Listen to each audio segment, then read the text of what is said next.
2025년 3월 23일 사순절 세 번째 주일 예배를 드리겠습니다. 오직 나는 가난하고 슬퍼오니 하나님이여 주의 구원으로 나를 높이소서. 내가 노래로 하나님의 이름을 찬송하며 감사함으로 하나님을 위대하시다 하리니 이것이 소 곧 뿔과 굽이 있는 황소를 드림보다 여호와를 더욱 기쁘시게 함이 될 것이라. 하나님 영이시니 예배하는 자가 영과 진리로 예배할지니라. 아멘. 기도합니다.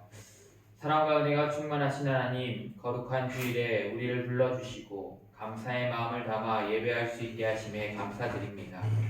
오늘 드리는 이 예배가 아벨의 제사와 같이 온전한 번제와 같이 드리는 예배가 되게 하옵소서. 성령 하나님의 인도하심을 따라 마음과 뜻과 정성을 다하여 예배하오니 하나님 홀로 영광받아 주옵소서. 예수 그리스도의 이름으로 기원하옵나이다. 아멘.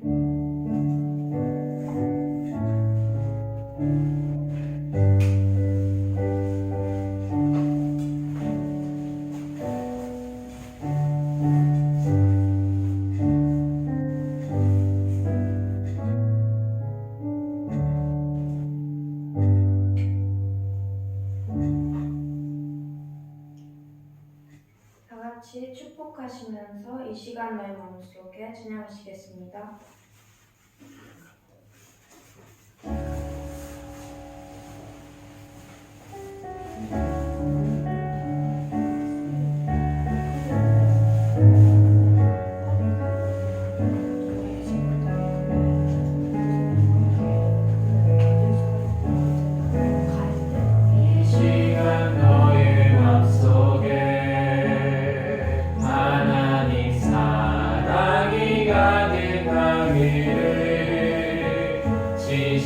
진심으로 기도해 간절히 소망해 하나님 사랑 가득하기를.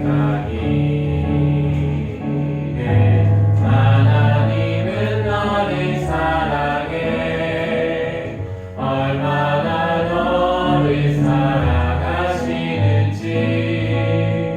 너를 위해 저 별을 만들고 세상을 만들고 아들을 보냈네. 오래전부터 널 위해 준비된 하나님의 크신 사랑 너의 가는 길 주의 사랑 가득하기를 축복해. 이 시간 너의 맘속에 하나님 사랑이 가득하기를 진심으로 기도해 간절히 소망해 하나님 사랑 가득하기를. 하나님은 너를 사랑해 얼마나 너를 사랑하시는지 너를 위해 저 별을 만들고 세상을 만들고 아들을 보냈네. 오래전부터 널 위해 준비된 하나님의 크신 사랑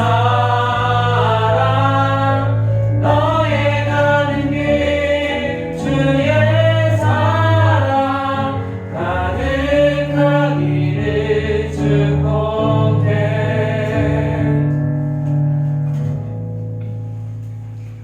다 같이 한 마음으로 아름다운 나라 찬양하시겠습니다.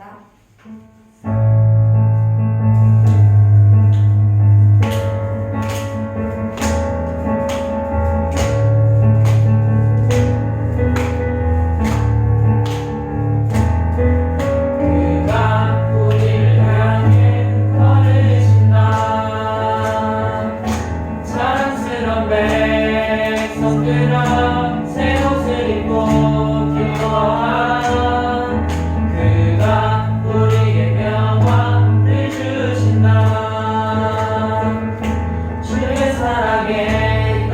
감격하여 모두 하나님을 사랑하자.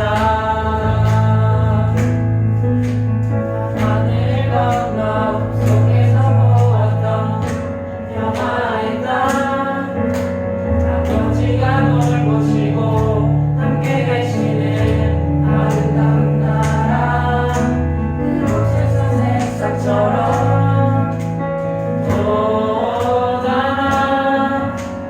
전을 누리는 우리, 다가오는 그날을 노래하네. 그가 우리를 향해 걸으신다. 자랑스러운 백성들아, 새 옷을 입고 기뻐하라.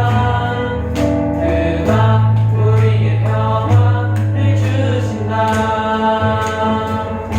주의 사랑에 감격하여 모두 하나님을 사랑하자.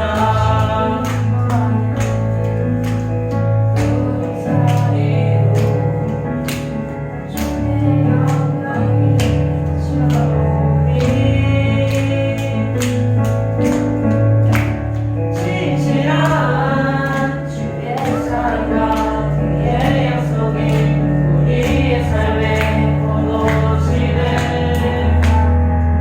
그가 우리를 향해 걸으신다. 자랑스러운 백성들아, 새 옷을 입고 기뻐하라. 그가 우리에게 평화를 주신다. 주의 사랑에 감격하여 모두 하나님을 사랑하자. 오신 영광의 왕, 나의 높은 성한 당신의 나라를 이루시네. 푸른 넘어 봄비처럼 오신 영광의 왕, 바르고 풍성한 당신의 나라를 이루시네. 그가 우리를 향해 걸으신다. 자랑스러운 백성들아, 새 옷을 입고 기뻐하라. 그가 우리에게 평화를 주신다. 주의 사랑에 감격하여 모두 하나님을 사랑한다.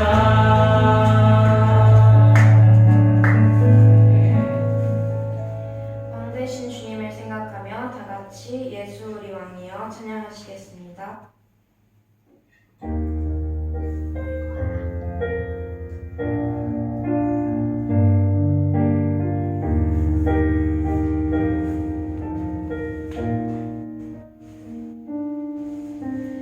예수 우리 왕이여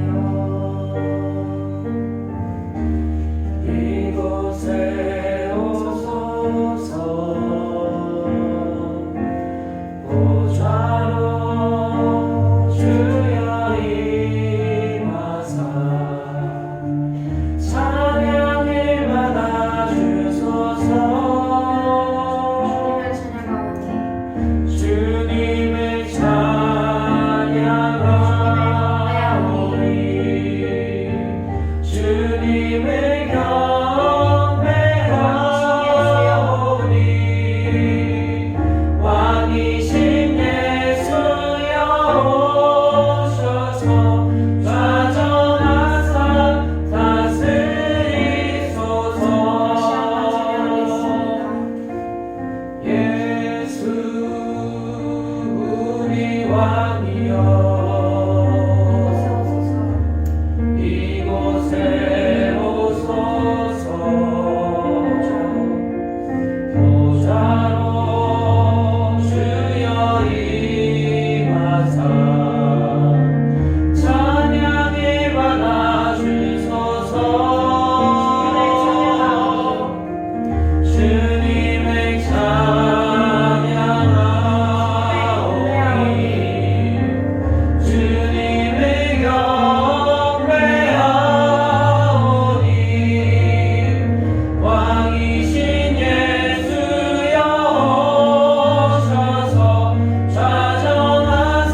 사랑이 많으신 하나님, 오늘도 우리가 이 자리에 예배하기 위해 모였습니다. 우리의 마음을 정결케 해주시고 사랑으로 하나가 되게 해주시기를 간절히 시간 구합니다. 은혜로 우리를 구하시기까지 이 땅에 오셔서 또한 죽기까지 우리를 위하여 사랑하셔서 십자가를 지신 그 순종을 우리가 기억합니다. 우리가 주님의 그 순종을 마음에 새기고 살아갈 수 있도록 하여 주시옵소서. 그리하여 우리도 당신의 뜻대로 이 세상에서 순종의 마음으로 살아갈 수 있도록 또한 이끌어 주시기를 간절히 기도합니다.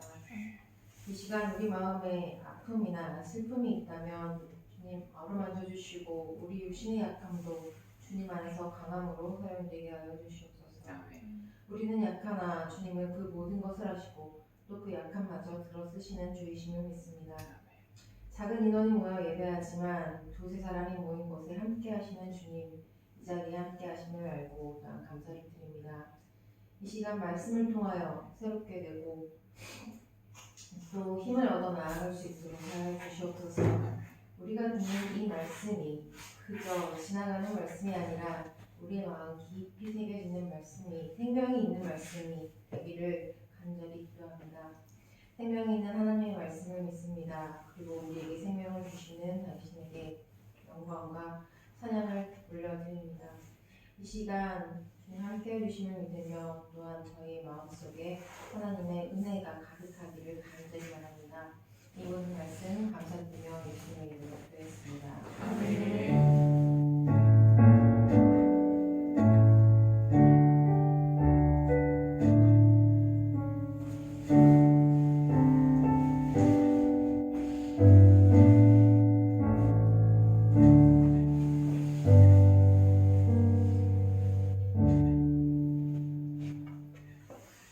오늘 우리에게 주신 하나님 말씀은 사도행전 9장 10절에서 19절 상반절의 말씀입니다.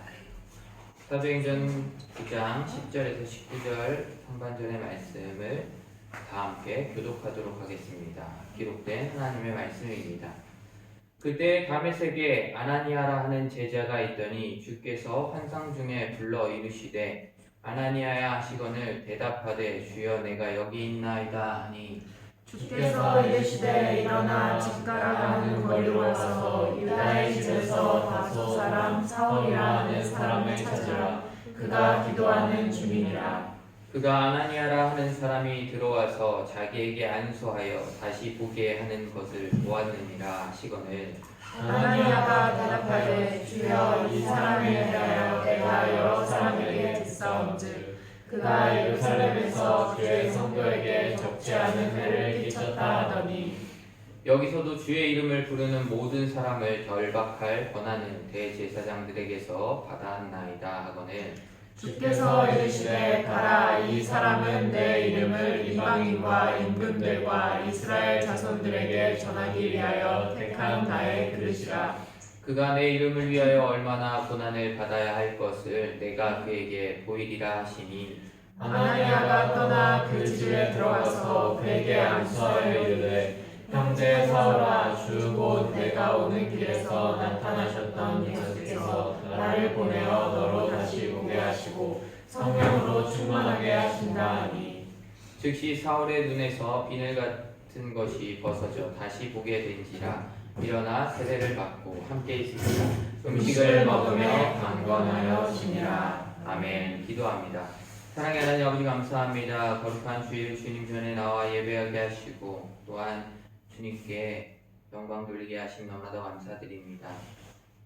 지금 우리는 사순절 기간을 보내고 있습니다. 주님께서 이 땅에 오셔서 우리의 죄를 위하여 십자가에 달려 죽으시고 또한 그곳에서 피 흘리시고 고난받으신 것을 우리가 묵상하며 나아갑니다. 정말로 주님의 그 고난을 우리가 생각하며 하루하루를 지내게 하시고 또한 주님의 그 사랑을 깊이 묵상하며 나아가는 시간들 되어지게 하나님 인도하여 주시옵소서. 이 시간 주님의 말씀을 듣습니다. 부족한 자는 가리워 주시고 온전히 주님의 말씀만 드러나게 하여 주시옵소서. 모든 것들 주님께 맡겨드리며 우리를 구원하신 예수 그리스도의 이름으로 간절히 기도합니다. 아멘. 사울이 대제사장으로부터 그리스도인들을 잡아들일 공문을 받아서 어디로 가고 있었을까요? 어디요? 네, 다메섹으로 가고 있었습니다. 궁금한 게 있어요. 네, 왜 저기 19주에 A라고 음. 써있어요? 19 뒤에 A라는 것은 19절 전체가 아니라 19절 앞에 있는 부분을 이야기해서 A라고 표시하는 거예요. 19절 뒤에 부분은 다음 주에 볼 거예요. 그래서 그때는 B, 반으로 나눈 거. 반으로 나눈 건 아니고 앞에 부분을 A라고 했고 뒤에 부분을 B라고 한 거예요. 가던 중에 누구를 만났죠? 다메섹으로 가던 중에? 예수님? 네, 예수님을 만났어요. 그로 인해서 예수님을 만나서 예수님을 보고 예수님의 음성을 듣고 난 이후에 바울은 어떻게 되었어요? 못 보게 되었어요. 맞아요. 못 보게 되었어요. 지지난주 이야기인데 다 기억하고 있네요. 그렇게 사울은 예수님을 만나고 난 이후에 눈이 보이지 않게 되었습니다. 그리고 나서 예수님께서 말씀하신 대로 다메섹 시내로 들어가게 됩니다. 눈이 보이지 않아서 사람들에게 이끌려서 다메섹에 들어와 사흘 동안 보지 못하고 또한 먹지도 마시지도 않았습니다. 그 이후에 말씀입니다. 10절에 그때 다메섹에 아나니아라 하는 제자가 있더니 주께서 환상 중에 불러 이르시되 아나니아야 하시거늘 대답하되 주여 내가 여기 있나이다 하니 라고 말씀합니다. 그때 바로 사울이 예수님을 만나고 눈은 떴지만 앞을 보지 못하고 일행에게 이끌려 다메섹에 들어와서 사흘 동안 보지 못하면서 먹지도 마시지도 아니하고 있을 그때를 말합니다. 다메섹에 아나니아라 하는 제자가 있었습니다. 아나니아라는 이름을 들어보신 적 있으신가요? 네, 아니요. 네. 아나니아라는 이름은 유대 사회에서는 흔한 이름이에요. 슬로베니아에도 여러 같은 이름들이 있죠. 이미 목사님은 와서 블라시라는 이름을 엄청 많이 들었어요. 루카. 네, 루카도 많죠. 그러니까 유대에서 아나니아라는 이름 또한 많은 사람들이 쓰였는데 우리가 성경에서도 볼 수 있어요. 요한은요? 요한도 많았죠. 삽비라의 남편도 아나니아였고요.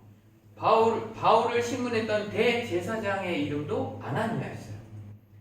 아나니아라는 이름의 뜻은요, 하나님은 은혜로우시다, 은혜를 보이시다 라는 뜻으로 하나냐라는 히브리 이름에서 파생되었습니다.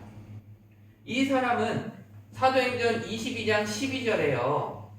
뭐라고 말씀하냐면 율법에 따라 경건한 사람으로 거기 사는 모든 유대인들에게 칭찬을 듣는 아나니아라 하는 이가 라고 말씀합니다. 뭐래요? 율법에 따라 경건한 사람으로 거기 사는 모든 유대인들에게 무엇을 받아요? 칭찬을 듣는 사람이 돼요. 아나니아가 그런 사람이었다는 거예요. 아나니아는 환상 속에서 주님의 음성을 듣고 바울에게 안수하여 바로 사울에게 안수하여 다시 보게 했으며 세례를 베풀었습니다. 그리고 아나니아를 제자라고 지금 말씀하고 있어요. 제자라는 말은 그때의 그리스도인들을 가리키는 명칭이었습니다. 그 다음 주께서 환상 중에 불러 가라사대 라고 말씀하는데 환상이라는 말은 비전, 보여주는 것을 의미하는데 그것이 꿈 가운데 있을 수도 있고 혹은 비몽사몽간에 있을 수도 있습니다. 그리고 성경에서 말씀하시는 환상은요, 우리가 알고 있는 신비주의적인 환상과는 좀 다르다는 것을 의미합니다. 신비주의적인 현상인 환상은 인간의 마음의 작용, 즉 심리 상태를 이용하는 것이지만 하나님의 영께서 오시는 때에 인간의 마음의 작용은 정지되어야 한다는 것 때문에 그것과 다르게 볼 수 있다는 겁니다. 하나님께서 주시는 환상은 그것을 보는 자의 심리적 자주성은 없는 것이기 때문입니다. 하나님께서 주관하시고 하나님께서만 보이신다는 거예요. 인간의 심리, 마음의 상태에 관해서 그것을 따라서 나타나시는 것이 아니라는 겁니다. 이때 아나니아는 환상 중에 주님의 음성을 듣습니다. 아나니아야 하시거늘 대답하되 주여 내가 여기 있나이다 라고 대답합니다. 이러한 장면을 본 적이 있으신가요? 누구를 이렇게 부르셨을까요? 하나님께서. 잘 모르겠어요? 맞아요. 모세. 출애굽기에서 모세. 출애굽기 3장 4절에 여호와께서 그가 보려고 돌이켜 오는 것을 보신지라 하나님이 떨기나무 가운데서 그를 불러 가라사대 모세야 모세야 하심에 그가 가로되 내가 여기 있나이다 라고 모세가 대답합니다. 그리고 사무엘을 부르실 때도 사무엘 3장 10절에 여호와께서 임하여 서서 전에 같이 사무엘아 사무엘아 부르시는지라 사무엘이 가로되 말씀하옵소서 주의 종이 듣겠나이다 라고 대답합니다. 그러니 하나님께서 부르실 때 주여 내가 여기 있나이다 라는 말과 말씀하옵소서 주의 종이 듣겠나이다 라는 말이 같은 의미의 말임을 알 수 있습니다. 무슨 말씀이시든지 무조건 순종하겠습니다 라는 뜻을 담고 있는 것입니다. 따라서 아나니아는 준비된 사람이었음을 우리는 이 대답을 통해서 알 수 있습니다. 11절에 주께서 이르시되 일어나 직가라 하는 거리로 가서 유다의 집에서 다섯 사람 사울이라 하는 사람을 찾으라 그가 기도하는 중이니라 라고 말씀합니다. 주님께서 아나니아를 어디로 가라고 하셨어요? 다소. 아니 말씀에 보면 어디로? 네. 주께서 이르시되 일어나 직가라. 직가라 하는 거리로 가라고 하셨어요. 직가는 다메섹에서 동서를 관통하는 길로 고든 거리의 이름입니다. 이 거리에 유다라는 이름을 가진 유대인이 살고 있었는데 예수님을 만난 사울이 바로 그 집에 있었습니다. 주님께서 환상 가운데서 말씀하시기를 직가라 하는 거리로 가서 유다 집에서 다섯 사람 사울이라 하는 자를 찾으라고 하셨습니다. 그리고 그가 무엇을 하는 중이다 라고 말씀하셔요? 무엇을 하는 중이었어요? 사울은 기도하는 중이다 라고 말씀하세요. 아나니아의 환상 중에 나타난 주님께서 지금 사울에 대해서 말씀하시는데 그가 기도하는 중이다 라고 하고 계세요. 이 말씀을요 헬라어 원문대로 번역하면요 왜냐하면 볼지어다 저가 기도하는 중이기 때문이다 라고 번역돼야 합니다. 사울은 다메섹 유다의 집에 들어가 사흘 동안 보지 못하고 그리고 먹지도 마시지도 아니하고 있었습니다. 그리고 무엇을 하고 있었어요? 그 기간 동안 기도하고 있었다라고 말씀하는 것입니다. 바로 금식하면서 기도하고 있다고 누가 얘기하셔요? 주님께서 아나니아에게 말씀하고 계신 거예요. 사울이 나 기도하고 있었어 라고 얘기하는 게 아니라 주님께서 그가 기도하는 중이다 라고 말씀하시는 건 주님께서 그 사울의 기도를 어떻게 하셨다고요? 들으셨다는 거예요. 사울은 그 사흘 동안 어떤 마음을 가지고 기도하셨을까요? 기도했을까요? 하나님이 날 낫게 해줘요. 날 낫게 해달라. 그랬을까요? 두려워. 네, 두려워 떨며. 사울이 어떠한 일을 했어요? 예수님 믿는 사람 괴롭히고 예수님 믿는 사람들을 잡아서 가두고 죽이는 일들을 했어요. 그런데 누구를 만났어요? 예수님을 만났죠. 그러니 그의 마음 가운데는 어떤 마음이 가득했을까요? 눈도 보이지 않아요, 갑자기. 두려웠겠죠.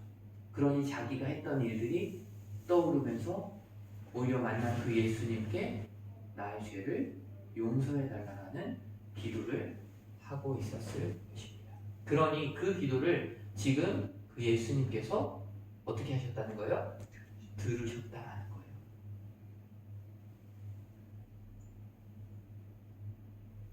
사울은 그 사흘 동안의 기간 동안 기도로 주님과 만나고 있었습니다. 주님께 회개하며 주님에게 자기의 잘못들을 고백하고 있었습니다. 하나님께서는 강권적으로 사울을 회심토록 하셨고 사흘 동안 금식하며 기도로 준비하게 하셨습니다.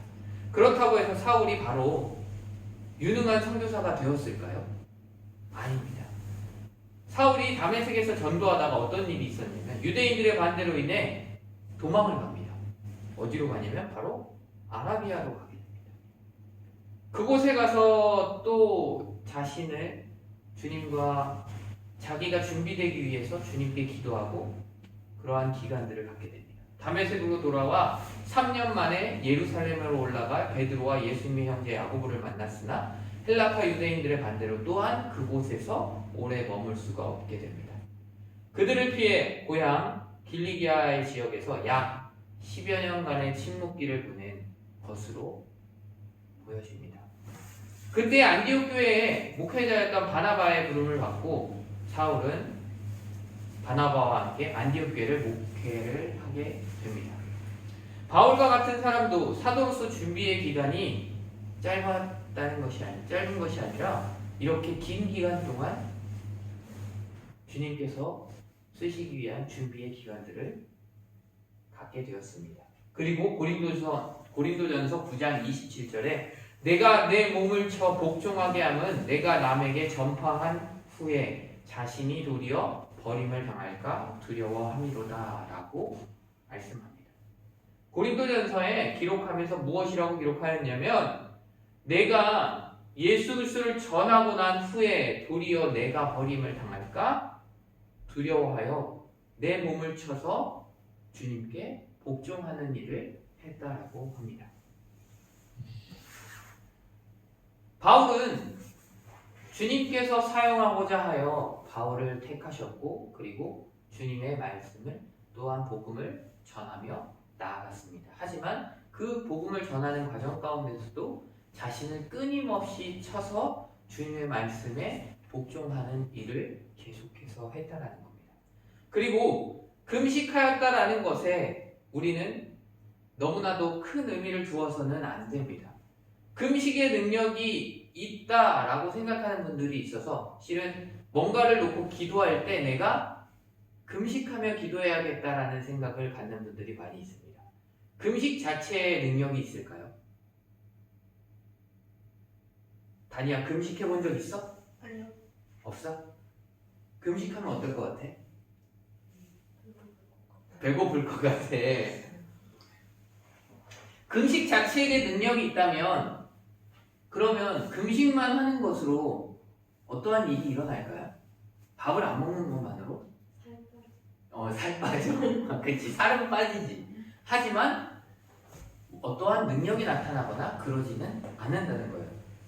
그러면 금식은 예수 그리스도를 믿는 그리스도인들만 할까요? 아니죠. 지금 사순절이죠. 사순절인데 이슬람에서는 지금 무슨 기간일까요? 네, 라마단 기간이에요. 라마단 기간은 뭐 하는 기간이에요? 혹시 아세요? 아침이랑 점심이랑 먹고 네. 새벽 4시. 네. 해가 떠 있는 기간 동안에 아무것도 먹지 않고 기도하는 시간이에요. 그럼 밤에 먹고. 밤에 먹어요. 해가 지고 난 뒤에 먹어요. 근데 어찌됐든 해가 떠 있는 기간에는 먹지 않아요. 그게 금식하는 건데 그렇다면 그 금식하는 것으로 인해서 어떠한 능력들이 나타날까요? 하나님의 능력들이? 그렇지 않는다는 것입니다. 금식 자체에 어떠한 능력이 있다라는 것은 아니에요. 그 금식을 통하여 가난한 심령이 되어 진실된 기도를 할 때 하나님께서 은혜를 주시고 또한 능력이 나타나는 것이지 금식 자체에 능력이 있다고 생각해서는 안 됩니다. 현재의 기독교, 우리는 실은 사순절 기간에 하루에 한 끼씩 금식하는 분들도 있고 아니면 성금요일의 날에는 하루 온전히 금식하시는 분들도 있어요. 하지만 그 금식을 통해서 뭔가 큰 능력이 나타난다기보다는 우리가 그것을 통해서 주님의 그 고난에 동참하고자 하는 마음 그리고 또 그것을 통해서 더욱더 주님께 기도하고자 하는 마음을 가지고 금식하며 기도하는 것입니다. 실은 금식이라는 건 어떻게 보면 나의 모든 것까지 어떻게 보면 내가 먹는 것까지도 내려놓고 그리고 그러한 것들 가운데 목숨을 걸고 주님께 기도하겠습니다 라는 마음은 가지고 하는 거예요. 그래서 40일을 금식하는 분들도 있어요. 정말로 물만 마시고 아무것도 먹지 않고 40일간 금식하며 기도하시는 분들도 있습니다. 40일 동안 금식하면 어떻게 될까요? 라마단 기간은 40일이지만 그 40일 동안 밤이 되면 먹을 수 있잖아요. 근데 40일 동안 금식한다는 얘기는 물은 먹지만 밤이 돼도 먹지 않는다는 얘기예요. 40일 동안 음식 자체를 먹지 않아요. 어떻게 될 것 같으세요? 죽어요? 죽진 않아요. 네, 죽진 않아요. 살은 많이 빠집니다. 네, 죽진 않습니다. 목사님의 아버지인 목사님은 40일 금식 기도를 3번 하셨어요. 근데 이게 그때의 40일 금식을 3번 연달아 하신 게 아니라 한 번 하시고 또 어느 정도 기간이 흐르고 또 한 번 하시고 이러는데 이런 기간들이 있는데 실은 40일 금식 기도를 하고 났을 때 제가 봤던 아버지의 모습은 진짜로 뼈밖에 안 나와요. 진짜 얼굴도 정말로 뼈만 있는 것처럼 보일 정도로 진짜 살이 빠지는 것들을 봤어요. 근데 그 기간에 정말로 하나님께 매일같이 나아가 기도하는 모습들을 보게 됐는데 그때 저는 어렸으니까 그 아버지가 어떤 마음을 가지고 그 40일 금식 기도를 하시는지는 몰랐죠. 분명히 하나님께서 어떠한 부분에 놓고 하나님과 대화하는 시간을 그만큼 가져야겠다라고 생각하셨기 때문에 그 기간을 가졌을 것 같아요. 하지만 그 기간을 겪는 과정 가운데 실은 많은 힘듦도 있고 중간에 포기하고 싶은 마음도 있고 정말로 너무 힘들어서 죽을 수도 있겠다라는 생각도 갖게 된다라고 합니다. 그만큼 내 목숨까지도 내어놓고 하는 그러한 금식, 그러한 걸 통해서 하나님께 더욱더 간절히 간구하는 것들을 위해 금식할 수는 있습니다. 하지만 금식 자체에는 능력이 있는 것이 아니라는 것입니다. 금식하지 않고도 진정으로 참된 기도를 할 수 있다면 금식을 꼭 해야 한다는 것은 아닙니다. 그리고 주님께서 아나니아를 시켜 사울을 방문하게 하신 일은 이미 사울에게 언제 말씀하셨어요? 다메섹에서 주님께서 빛으로 나타나셨을 때 이미 아나니아가 찾아갈 것을 말씀하셨습니다. 9장 6절에 너는 일어나 시내로 들어가라 내가 행할 것을 내게 이를 자가 있느니라 라고 이미 말씀하셨습니다. 행할 것을 내게 이를 자가 바로 아나니아입니다. 그런데 환상 가운데 무조건 순종하겠다고 주님께 고백했던 아나니아였는데요. 그리스도인에 대해 당시 최고의 핍박자였던 사울을 찾아가는 말씀에 아나니아는 잠시 머뭇거렸음을 우리는 뒤의 말씀들을 통해서 알 수 있습니다. 12절에 같이 말씀 읽어볼까요? 12절 말씀 시작! 그가 아나니아라는 사람이 들어와서 자기에게 안수하여 다시 보게 하는 것을 보았느니라 주거늘. 아멘. 11절과 12절 말씀은 환상 가운데 주신 주님께서 구체적인 주님의 계시입니다. 계시가 뭘까요? 계시가 뭐예요? 이규현? 계시. 네. 계시.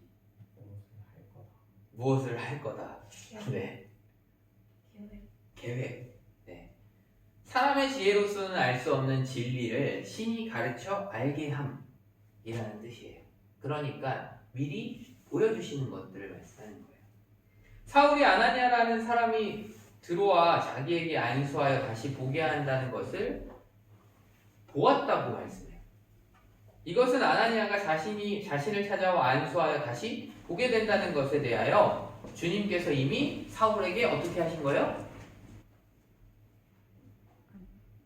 뭐 했다고요? 네, 계시해 주신 거예요. 성경에 보면 이 말씀에 각주가 붙어 있어요. 성경을 직접 보면 12절 말씀에 각주가 붙어 있는데 어떤 사본에는 환상 중에 보았으니 라고 그 말씀이 쓰여져 있다는 거예요. 그러니 사울이 금식하며 기도하던 가운데 아나니아라는 사람이 찾아와서 안수하고 다시 보게 되는 것을 환상 중에 보았다라는 말씀입니다. 13절에 이어서 아나니아가 대답하여 하되 주여 이 사람에 대하여 내가 여러 사람에게 듣사온즉 그가 예루살렘에서 주의 성도에게 적지 않은 해를 끼쳤다 하더니 라고 말씀합니다. 자, 이제 아나니아가 자기 생각을 하나님께 말하고 있어요. 주님께 말하고 있는데 뭐라고 한다고요? 사울이 어떠하게 했다는 걸 알게 됐다는 거예요? 들었대요. 그가 예루살렘에서 주의 성도에게 적지 않은 해를 끼쳤다라는 걸 들었다는 거예요. 그럼 그 소문이 들렸다라는 거예요. 이미 그리스도인들을 박해했다라는 걸 들었다는 겁니다. 사울은 스데반이 죽을 때 그 모습을 보고 어떻게 여겼어요? 그 죽은 다음이 마땅하다고 여겼던 사람이에요. 당연하다고 여겼던 사람입니다. 그리고 난 이후엔 집집마다 들어가 예수 믿는 남녀들을 모두 잡아들였다는 소문이 이미 그곳까지 다 퍼졌던 거예요. 그래서 사울과 같은 무서운 핍박자를 찾아가라는 주님의 말씀에 아나니아가 어떠한 마음이 들었을까요? 어떠한 마음이 들었을까요? 무서운 마음이 들었겠죠. 왜요? 자기도 잡혀갈지도 모르는 거예요. 내가 그러한 핍박을 당할지도 모른다라는 마음이 이미 들었다는 거예요. 주님께서 역사하는 환상 가운데서 사울이란 말에 아나니아는 자신의 생각을 하나님께 말한 거예요. 이것은 아나니아의 불신앙인 듯하다고 종교개혁가 칼뱅은 말했다고 합니다. 이 말을 한 것이 불신앙일 수 있다라고 칼뱅이 말했다고 합니다. 또한 신학자 슐라텔은 공포심이 아니라 사울과 같이 무서운 핍박자에게 은혜의 복음을 전달할 수 있을까라는 의아한 마음이 였다라고 주장했다고 합니다. 의아한 마음이 뭐예요? 맞아요. 의심스럽고 이상하게 여기는 마음을 의아하다라고 하는 거예요. 그러니까 혹은 또 극도로 악한 사울이 복음의 은혜를 입는다는 것이 부당하다고 아나니아가 생각했을 수도 있습니다. 실은 두려움도 있을 수 있고요. 어떻게 사울에게 그렇게 복음을 전할 수 있을까라는 마음, 하나님이 지금 가서 그가 어떻게 하고 있다라는 걸 말씀해 주시고 어떻게 가서 행하라는 것들을 하나님께서 말씀하셨는데 그것을 어떻게 내가 그리스도인을 박해하는 사울에게 가서 할 수 있을까라는 마음까지도 들었다는 거예요. 예나 같은 경우에는 만약에 누군가 나를 그렇게 핍박하던 사람, 못되게 했던 사람 하나님이 나타나서 그 사람에게 가서 먼저 용서를 구하고 그 사람에게 내가 잘못했어 라고 얘기하라고 한다면 어떤 마음이 들 것 같아요? 네. 그리고 하고 싶은 마음이 들었을까요? 아니요, 안 들었을 수 있죠. 우리도 마찬가지일 것 같아요. 만약에 우리를 핍박하고 우리에게 못되게 했던 사람이라고 한다면 우리도 그러한 마음이 들을 수 있었을 것 같습니다. 아나니아도 그랬던 것 같아요. 이것은 주님께서 주시는 구원의 은혜가 얼마나 크고 광대한지를 아직 충분히 이해하지 못한 데서 비롯한 의아함, 바로 의구심이었습니다. 11절에 그가 기도하는 중이다 라고 이미 하나님께서 말씀하셨어요. 왜 하셨을까요? 이걸 먼저 얘기하신 이유가 뭐였을까요? 아나니아에게. 이미 그가 기도하는 중이다 라는 얘기는 그 기도가 나에게 들렸고 내가 그 기도를 들었고 그것에 대해서 내가 응답했다 라는 말과 같은 거예요. 주님께서 그 말을 했다는 얘기는 내가 그의 기도를 들었고 그것에 대한 응답을 했다라는 걸 이야기하는 것과 같은 거였습니다. 주님께서는 그런 악한 사울이었지만 지금 회개하고 있는 중임을 아나니아에게 가르쳐 주는 것이었습니다. 그러니 두려워하지 말라라는 것입니다. 14절에 여기서도 주의 이름을 부르는 모든 사람을 결박할 권한을 대제사장들에게 받았나이다 하거늘 이라고 말씀합니다.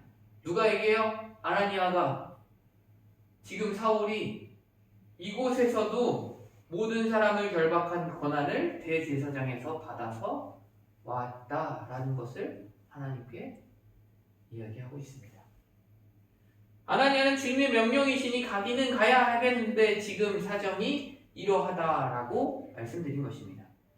9장 1절에서 2절 말씀에 우리가 본 말씀이죠. 사울이 주의 제자들에 대하여 여전히 위협과 살기가 등등하여 대제사장에게 가서 다메섹 여러 회당에 가져갈 공문을 청하니 이는 만일 그 도를 따르는 사람을 만나면 남녀를 막론하고 결박하여 예루살렘으로 잡아오려 함이라 라고 말씀합니다.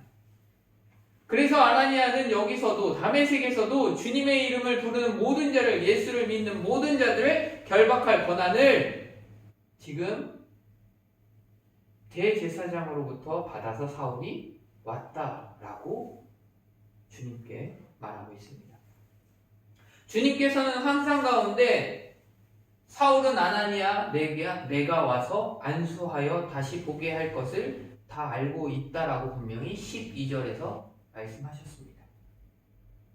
그렇게 하셨는데도 아나니아는 소문을 듣고 겁을 먹고는 주님의 말씀에 선뜻 순종하지 못했다라는 겁니다. 성경에는 주님의 사명을 받는 자들이 바로 순종하지 않고 예상되는 어려움들을 말했던 일들이 있습니다. 많이 있는데요. 모세도 그러했고요. 모세를 불렀을 때 모세에게 구원자로 이제 이스라엘 구원하러 가라고 했을 때 모세가 뭐라고 얘기했어요? 혹시 기억나세요? 아는 사람? 말을 좀 네. 나는 혀가 둔하여 말을 잘 못한다라고 했어요. 그 말을 한다는 얘기는 내가 갈 수 없습니다 라는 거예요. 순종하지 못하겠습니다 라는 거라는 거예요. 지금 내 상황을 얘기하는 거예요. 근데 그 전에는 어땠어요? 40년 전에 왕자였을 때는 어떻게 했어요? 내가 구원자라고 생각하고 이스라엘 백성을 괴롭히고 있는 애국 군인을 쳐 죽였어요. 그때는 그 애국에서 정말로 뛰어난 가르침을 다 배워서 알고 있었던 사람이었어요. 40년이 지난다고 그게 다 잊혀졌을까요? 말을 못하는 사람이었을까요? 아니요. 근데 그렇게 모세는 내가 지금은 그렇게 할 수 없습니다 라는 말을 했습니다. 모세뿐만 아니라 예레미야, 요나도 잘 알죠? 요나를 어디로 가라고 했어요? 근데 어디로 갔어요? 네, 엄마 집사님 나한테 손가시는데 네. 분명히 니느웨로 가서 복음을 전하라고 얘기했는데 도망쳤어요. 자기는 못한다고 생각하고. 하지만 하나님께서는 요나를 다시금 가게 하셨어요. 그리고 그곳에서 말씀을 선포하게 하셨습니다. 사가랴도 그랬고 마리아도 그랬습니다. 그러나 중요한 것은 뭐냐면 결국엔 모두 다 하나님 말씀에 순종했다라는 사실입니다. 15절에 주께서 이르시되 가라, 이 사람은 내 이름을 이방인과 임금들과 이스라엘 자손들에게 전하기 위하여 택한 나의 그릇이라 라고 말씀합니다. 주님께서 이르시되 가라 하신 명령이 지금 두 번째예요. 11절에서 뭐라고 얘기했어요? 일어나 어디로 가라고요? 어떠한 거리로 가라고 하셨어요? 집가로 가라고 하셨어요. 그때 명령하셨고 지금 다시 주께서 이르시되 가라 라고 명령하고 계세요. 아나니아가 두려움 때문에 머뭇거리는 태도를 보이자 내가 하는 것이라는 것을 분명하게 보여주시며 다시금 명령하십니다. 사울은 내 이름 곧 복음을 이방인들과 임금들과 이스라엘 자손들 앞에 전하기 위하여 어떻게 하는 거라고요? 내가 택했다라는 거예요. 나의 그릇이라고 말씀하고 있어요. 그러니 아나니아 너는 가라 라고 말씀하고 있는 겁니다. 사울이 어떤 사람이었어요? 네, 핍박하는 사람이었는데 핍박하기 전에 사울이 어떠한 위치까지 올라가기 위해서 어떻게 했던 사람이었을까요? 사울이 자신을 얘기할 때 뭐라고 얘기했다 그랬어요? 네, 히브리인 중에 히브리인이고, 그리고 또 율법에 대해서는 완전한 자라고 자기를 얘기했어요. 그러니 그 율법을 다 알고 있고 성경도 다 알고 있고, 그 성경이라고 하면 구약 성경에 대해서 정말로 모든 것들을 알고 있었다라는 거예요. 사울은 헬라어와 라틴어까지도 능숙하게 말할 수 있었고, 유대 교리에서도 매우 밝았으며 당대 최고의 학파였던 가말리엘 학파에서 공부했던 아주 뛰어난 사람이었습니다. 그리고 사내들의 공회 의원이었고, 지금으로 말하면 상당한 지위를 갖추고 있던 사람이었어요. 그런데 한때는 독실한 유대교인이었죠. 그 기독교인을 또 그것으로 인해 핍박했던 자였습니다. 그런데 주님께서 강권적으로 역사하심으로 인해 지금 회개하고 주님과 기도하고 대화하고 있는 중이라는 겁니다. 이 모든 것이 하나님께서 선교하는, 즉 하나님의 복음을 전하는 일에 쓰시고자 하기 위해서 계획하심이었다는 거예요. 실제로 바울은요, 아그리빠 왕, 베스도 총독, 천부장들 앞에서 변증 설교를 했는데요. 이 설교를 들은 베스도가 크게 소리내어 이르되, 바울아, 내가 미쳤도다. 내 많은 학문이 너를 미치게 한다 하니라고 말하기도 했습니다. 그렇게 조롱했을 정도로 사울은 매우 똑똑한 사람이고 유식한 사람이었어요. 그리고 이스라엘 자손들에게도 복음을 전하기 위해 사울은 준비된 사람이었습니다. 왜냐하면 헬라파 유대인이었지만 일찍이 예루살렘에 와서 유학했고요. 이스라엘 학문과 히브리어에도 능통했기 때문입니다. 이러한 자를 주님께서 어떻게 한 거예요? 택했고, 그리고 어떻게 했대요? 이는 누구? 뭐라고 얘기해요? 그릇이라고 해요. 왜 그릇이라고 했을까요? 얘는 왜 그릇이라고 했을까? 뭐 많은 비유가 있었을 텐데 왜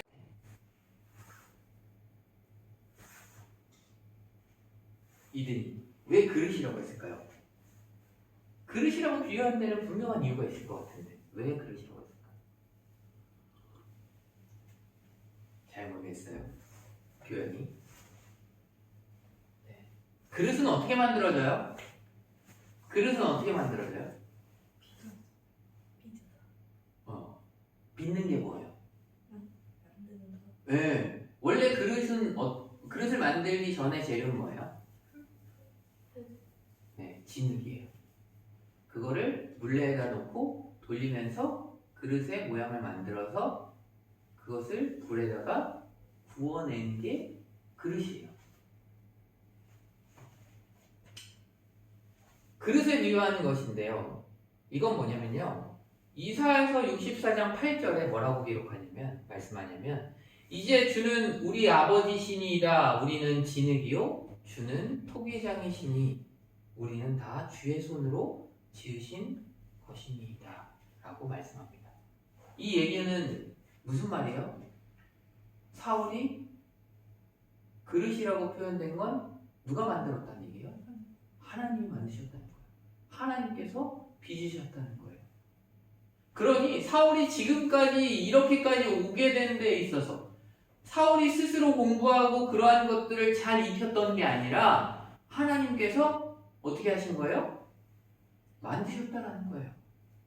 하나님이 어떻게 보면 지금까지 그렇게 만들어져서 그리스도를 믿는 사람들을 핍박하는 과정까지도 있었지만 이렇게 하게 하신 데는 하나님의 계획하심이 있으셨다라는 거예요.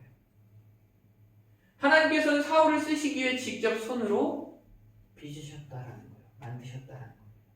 하나님께서 쓰시기로 택하셨고 직접 만드셨다는 것입니다. 16절에 그가 내 이름을 위하여 얼마나 고난을 받아야 할 것을 내가 그에게 보이리라 하시니라고 말씀합니다. 사울이 주님의 이름을 위하여 고난받게 될 것을 보이시겠다라고 아나니아에게 말씀하세요. 왜 갑자기 뜬금없이 고난받을 걸 얘기하실까요? 왜? 아나니아의 마음 상태가 지금 어때요? 내가 사울에게 못 가겠습니다 라고 얘기하는 거와 똑같은 상황이에요. 근데 주님께서 지금 내가 만들었고 내가 택했다. 근데 지금 말씀하시는 게 그가 내 이름을 위하여 얼마나 고난받아야 할 것을 내가 그에게 보일 것이다 라고 얘기해요. 바울은요, 복음 전하다가 수많은 고난을 당했어요. 어떠한 고난을 받았을까요? 감옥도 갔죠. 이 고난을 받은 것에 대한 기록이 있는데 어디에 있냐면 고린도전 후서 11장 23절에서 27절에 있는데요. 한번 들어보세요. 그들이 그리스도의 일꾼이냐 정신없는 말을 하거니와 나는 더욱 그러하도다. 내가 수고를 넘치도록 하고 옥에 갇히기도 더 많이 하고 매도 수없이 맞고 여러 번 죽을 뻔하였으니 유대인들에게는 40에서 하나 가망매를 5번 맞았으며 3번 태장으로 맞고 1번 돌로 맞고 3번 파선하고 1주야를 깊은 바다에서 지냈으며 여러 번 여행하면서 강의 위험과 강도의 위험과 동족의 위험과 이방인의 위험과 시내의 위험과 광야의 위험과 바다의 위험과 거짓 형제 중에 위험을 당하고 또 수고하고 애쓰며 여러 번 자지 못하고 줄이며 목마르고 여러 번 굶고 춥고 헐벗었노라 라고 말씀합니다. 여러분, 이러한 고난을 받으면 어떨 것 같으세요? 견딜 수 있을까요? 네. 왜 40에서 하나를 가망매를 때렸을까요? 네, 맞아요. 40대 맞으면 죽는다고 알았거든요. 그래서 40에 하나 가망매면 몇 대 맞았다는 얘기예요? 네, 39대를 맞았는데 그거를 3번이나 가요. 그 얘기는 죽을 만큼 때렸다는 거예요. 그러니까 죽기 직전까지 맞았다는 얘기예요. 이러한 상황에서 계속해서 복음을 전했다는 거예요. 바다에도 빠지고 강에도 빠지고 그러한 가운데 복음을 계속해서 전했다는 거예요. 이러한 고난 받을 것을 사울은 어떠한다고요? 네. 얼마나 고난받을 것을 내가 그에게 보인다고 했으니 실은 알고서 이 받은 고난이에요. 알고서 받은 고난이라고요. 그냥 닥쳐진 고난이 아니라 이미 하나님께서 택하고 부르신 다음에 알려주셨다는 거예요. 네가 앞으로 이러한 고난을 받을 거야 라고 했으면 여러분 예수 전하면 이러한 고난 받을 거예요 라고 얘기하면 어떻게 할 거예요? 고민되죠. 예수님은 전해야 할 것 같은데 네. 근데 이러한 고난 받을 거야 라고 들었다면 도망갔을 것 같아요. 일반적인 사람이라면 도망갔을 것 같아요. 근데 바울은 그 고난을 겪을 것을 미리 알고서도 복음을 계속해서 전했다는 겁니다. 이것을 지금 누구한테 얘기했다고요? 아나니아에게 미리 얘기한 거예요. 아나니아에게 내 이름을 위하여 해를 얼마나 받아야 할 것을, 즉 사울이 복음을 전도하다가 많은 고통을 받을 것이라는 것을 미리 말씀하셨어요. 사울이 과거에 그리스도인들을 많이 핍박한 것에 대한 원통함도 있었겠죠. 왜 그리스도인을 그렇게 잡아갔느냐 하는 아나니아의 마음 가운데 그런 마음도 있었을 거예요. 그리고 또 두려움을 느낀 아나니아에게 바로 주님께서는 사울이 나를 위해 이렇게 걸어갈 험한 길이 있음을 보여주심으로 사울이 진정으로 회심했음을 참된 그리스도인이 되었다라는 것을 알려주시면서 아나니아를 안심시키시고 아나니아가 순종할 수 있게끔 하신 것이었습니다. 하나님께서 이렇게 정하시면 그 누구도 막을 수가 없습니다. 중요한 것은 그리스도를 위한 고난은 하나님께서 그를 지극히 사랑하신다라는 증표입니다. 그 다음 내가 그에게 보이리라 하시니 주님께서는 사울이 겪을 고통의 일들을 사울의 복음 전하는 그 가운데 실제로 이루어질 것이라는 것을 보여주겠다라는 것을 아나니아에게도 말씀하신 것입니다. 아나니아도 그것을 보게 될 것이라는 거예요. 바울은 하나님께서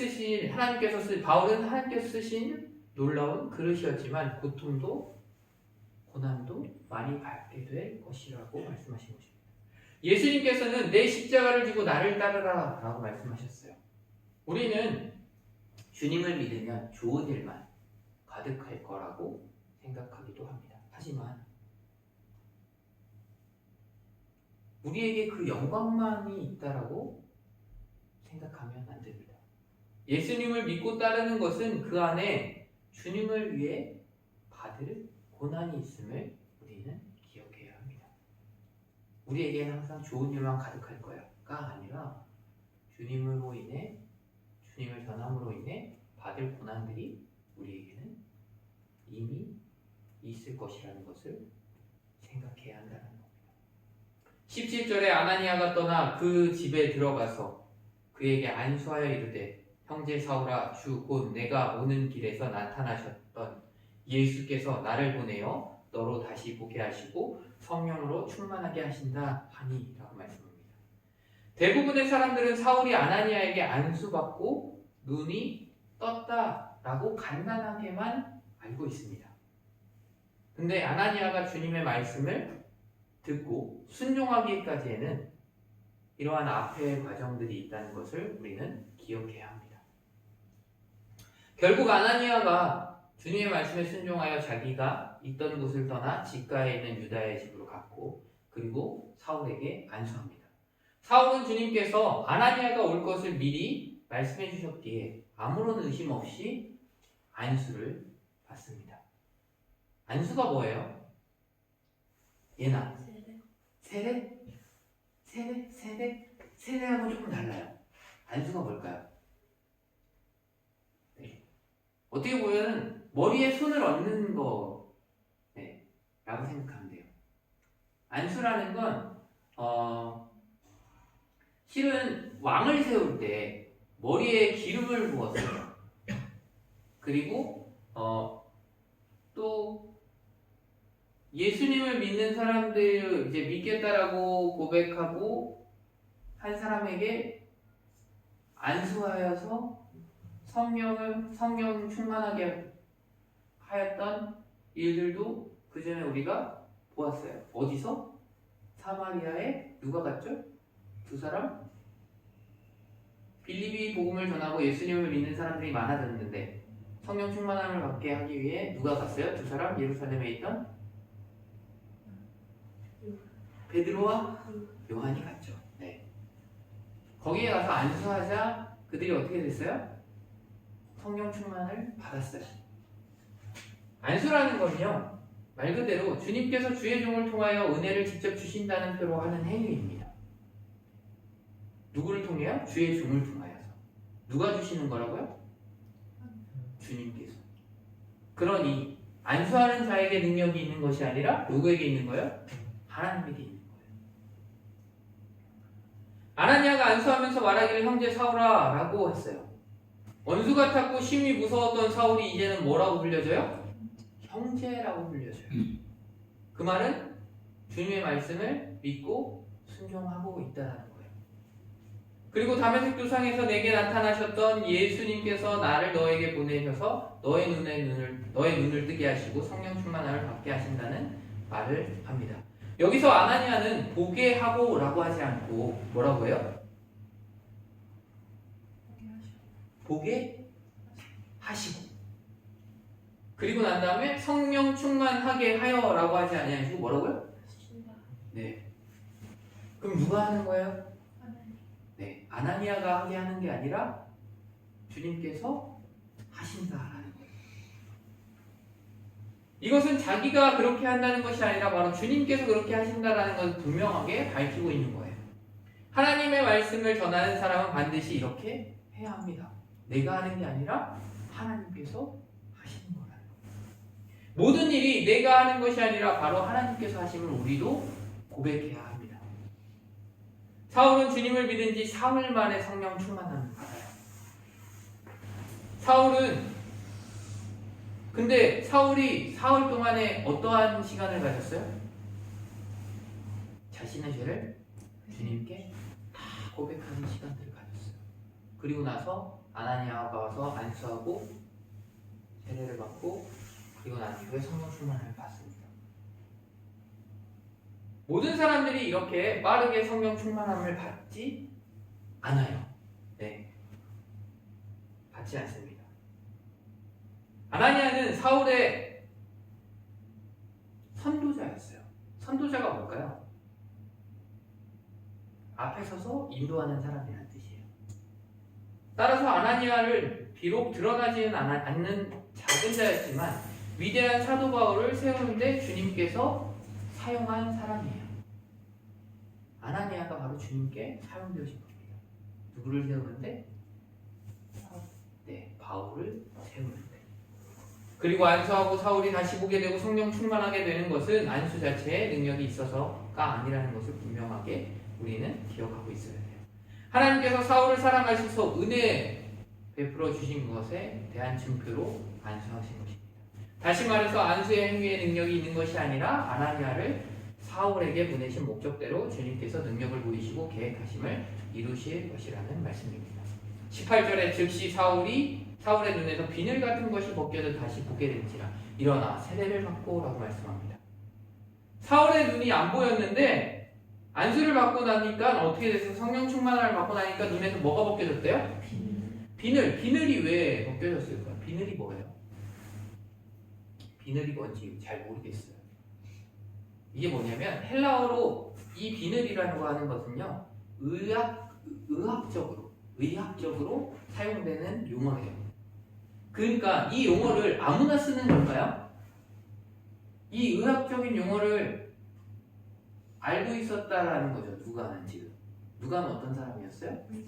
의사였기 때문에. 그래서 이 단어를 쓸 수 있었다라는 겁니다. 신학자 요아케르는 사울의 눈이 어두워진 이유는 다메섹 dun에서 갑자기 보았던 태양빛의 영향이라고 말했어요.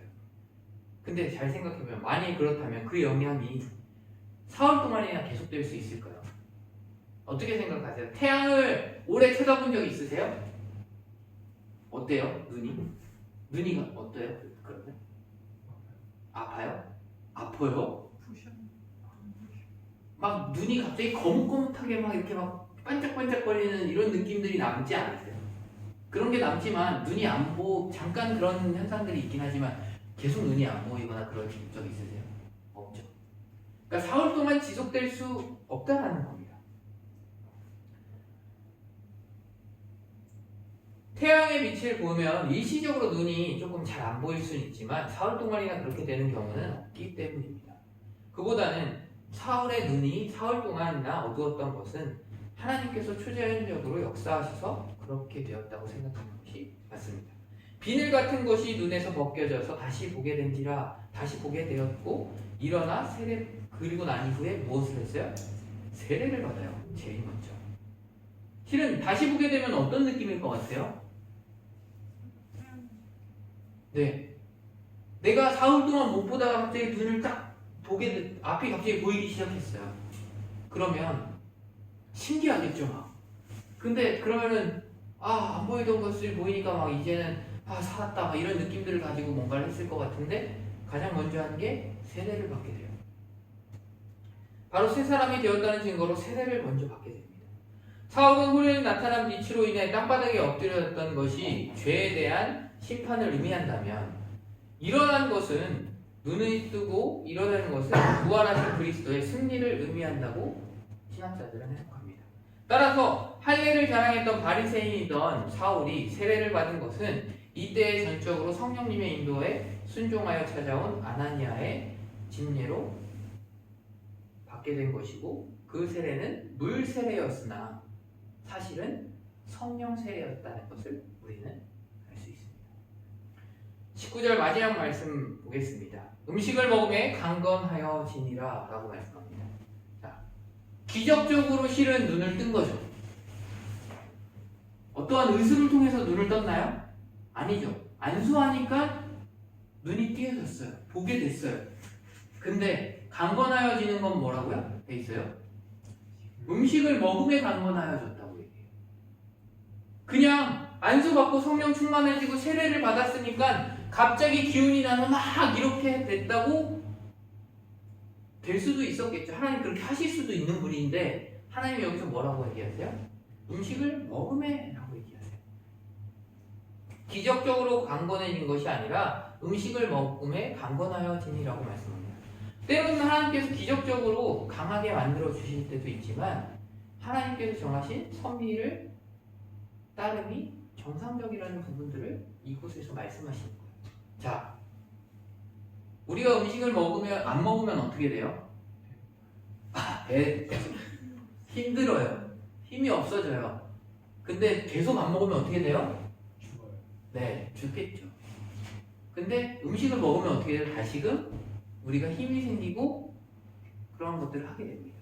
그러니까 이건 하나님께서 정해놓으신 섭리예요. 우리가 먹음으로써 살아갈 수 있다라는 거예요.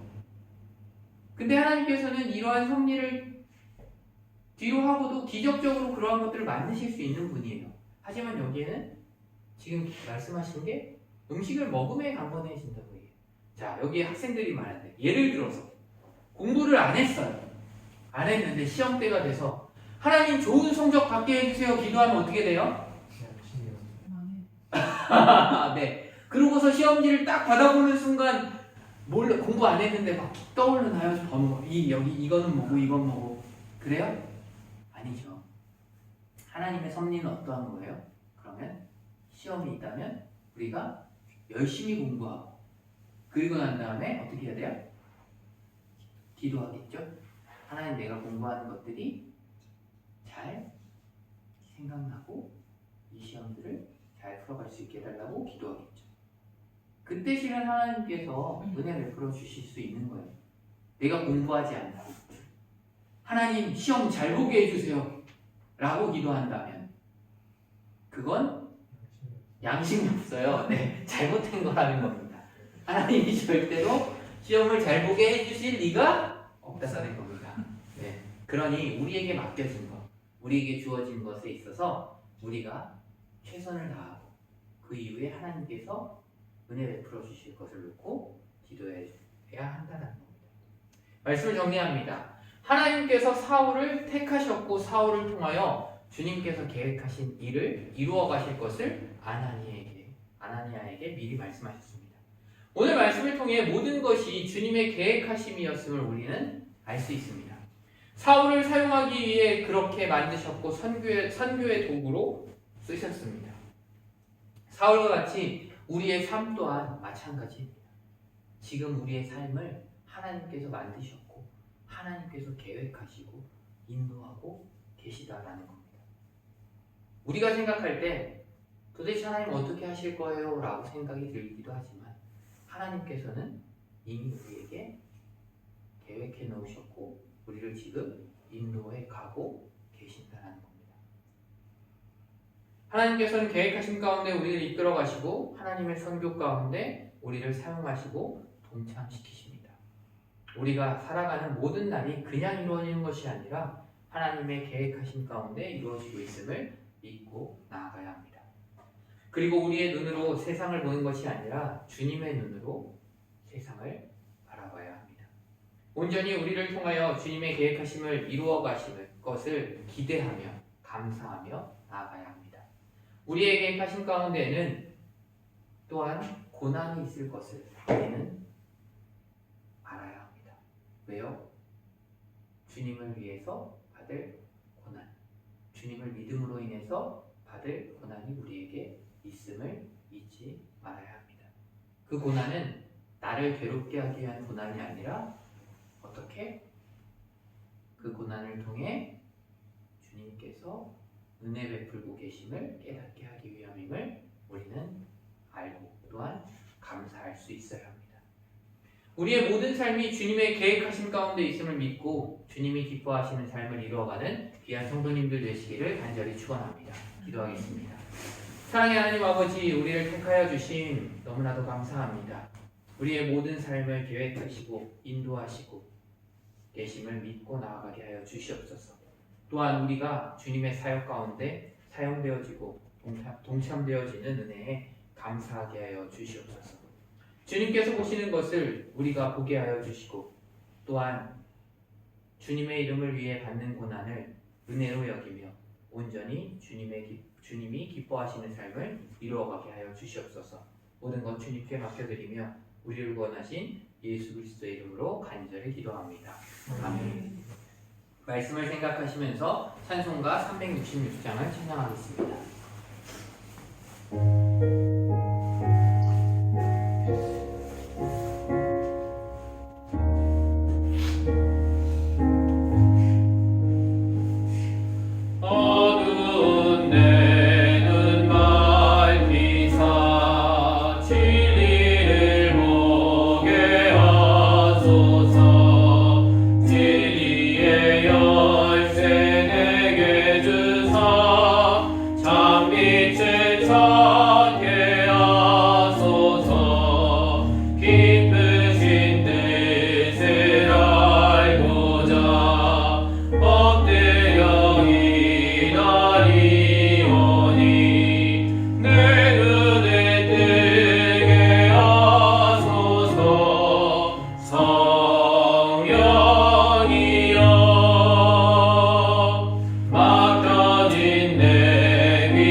또한 주님께 영광 돌리며 나아가는 이 시간,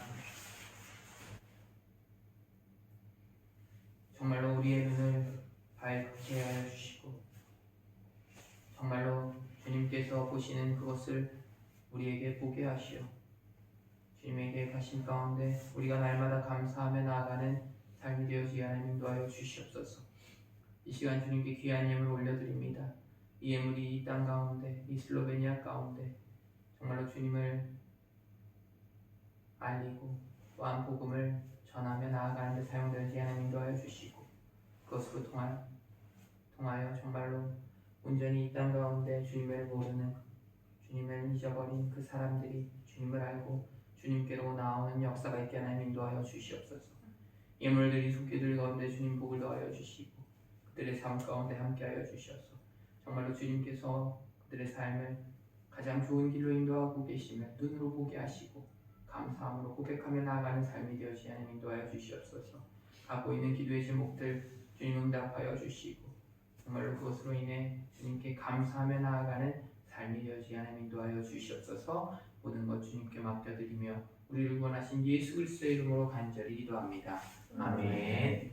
옆에 분들과 인사하도록 하겠습니다. 주님의 은혜와 평안이 가득하게 기도합니다. 주님의 은혜와 평안이 가득하게 기도합니다. 네, 기도해 주셔서 저는 한국에 잘 다녀왔고요. 검사하고 치료받는 과정들을 잘 마치고 어저께 슬로베니아에 들어왔고 이제 저녁 7시에 7시쯤 비행기에서 내리고 해서 어제 밤에 왔습니다. 기도해 주셔서 감사드리고요. 실은 많은 은혜들이 있었고 하나님이 계획하신 일이 있었어요. 이거는 인간이 할 수 없는 방법으로 하나님이 한국을 보내셨고 그 길을 다 하나님이 인도하셨다는 걸 저희가 직접 눈으로 볼 수 있게끔 해주셨어요. 그 부분들을 한번 예배 후에 같이 나누는 시간들 가운데 나누도록 하고요. 제가 축도하고 예배를 마치도록 하겠습니다. 이제는 우리 구주 예수 그리스도의 은혜와 하나님 아버지의 놀라우신 사랑과 성령님의 교통하시고 역사하심이 우리를 택하여 주시고 주님의 계획하심 가운데 우리를 사용하여 주심에 감사하며 온전히 주님께서 기뻐하시는 삶을 이루어 가기를 다짐하고 결단하는 성도님들 위해 저들의 삶 속에 가정 속에 자녀들과 교회 위에 그리고 이 슬로베니아 가운데 이제로부터 영원토록 함께 하시기를 간절히 축원하옵나이다. 아멘.